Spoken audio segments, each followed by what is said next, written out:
네, 지금 화면 하단에 코스피 24포인트, 2000 붕괴 가능성 좀 자극적이군요.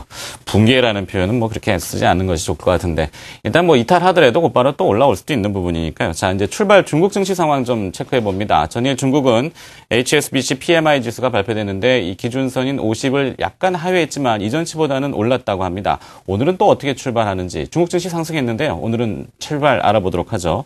한국투자증권의 조선주 연구원 연결돼 있군요. 조 연구원님. 네, 안녕하십니까? 네, 안녕하세요. 상해 종합주가지수 오늘 출발 어떻게 보여주고 있나요? 오늘 상해 종합지수는 전거래일 대비 1.9포인트 하락한 2,401포인트로 개장을 해서 현재 그 보합권에서 보합세를 보이고 있습니다. 업종별로는 전일에 많이 올랐던 미디어 관련주들이 내리고 있고요. 금융과 통신, 음식료, 자동차 업종은 약세를 보이고 있습니다. 반면에 국제 금속 가격 상승으로 인해서 금속 관련주들이 많이 오르고 있고 국무원 쪽에서 의료 시스템 개혁에 대해서 언급을 하면서 제약 관련주도 오르고 있습니다. 네, 어제 중국 증시는 이 부동산 정책 변화에 대한 기대감이 반영되며 강세를 보였다고도 보도가 나오고 있는데요. 이 부동산 정책 주요 이슈로 또 살펴볼 필요가 있나요? 어떻습니까? 네, 전일 중국 증시 말씀하신 것처럼 지방정부 쪽에서 주택 규제 완화 시도가 이어지면서 부동산 정책 변화가 있는 것이 아니냐 이렇게 기대가 불거졌는데요. 상해시에서 외지인에 대해서 거주한 지만 3년 경과가 되면 2주택 구매가 가능하도록 규제를 완화를 했습니다. 사실상 지난해 4분기부터 현재까지 10여 개의 지방에서 이제 자체적으로 주택 규제 완화를 시도를 하고 있고요.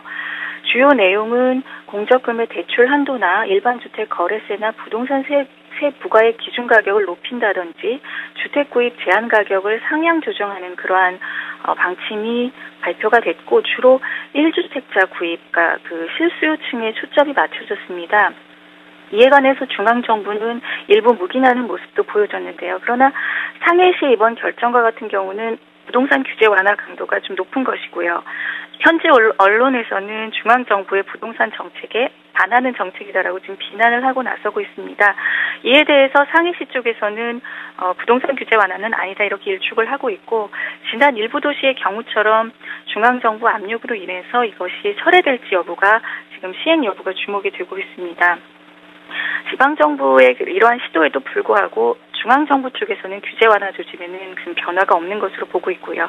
부동산 시장 경착륙을 막기 위한 최소한의 그러한 액션으로 일부 지방에 대해서는 묵인하는 모습이지만 중앙정부가 만족하기에는 아직까지 주택 가격이 높은 수준으로 보고 있고요. 그래서 중앙정부 쪽에서는 규제를 더 강화하지는 않겠지만 1주택이나 서민주택을 대상으로 하는 지방정부의 규제 그런 변경 시도에 대해서는 일부 묵인할 가능성이 있지만 중앙정부의 그 부동산 억제정책 기조가 전환이 될 가능성은 낮다 이렇게 보고 있습니다. 그 외에 지금 2월 신규 대출이 축소될 전망이 제기가 되고 있는데 20일까지 4대 상업은행의 신규 대출이 평소 수준에 크게 미달한 것으로 나타났습니다. 4대 은행의 예금 잔액도 지금 감소하는 그런 모습이기 때문에 2월의 신규 대출은 예상보다 축소될 가능성이 있지만 3월에 다시 확대될 가능성을 높게 보고 있습니다. 상해 종합지수는 올해 들어서 9% 정도 상승을 했고요. 6주 연속 강세를 보였는데 오늘 시장은 대외 그 악재 영향으로 인해서 좀 빠지는 모습입니다. 이후에 주택 규제 완화에 대한 기대가 다시 약화되고 또 국제유가 급등에 따른 비용 증가 우려나 2월 은행 신규 대출 축소 등이 추가 상승에 부담이 되면서 중국 증시가 숨고르기를 거칠 가능성이 높아 보입니다. 이상 한국투자증권 주선주였습니다. 네, 중국 상해 종합주가지수 약보합 출발을 보였습니다만 큰 변동은 없는 것 같고요. 오후까지 좀 지켜봐야 되겠습니다. 출발 중국 증시 상황 한국투자증권의 조선주 연구원이었습니다.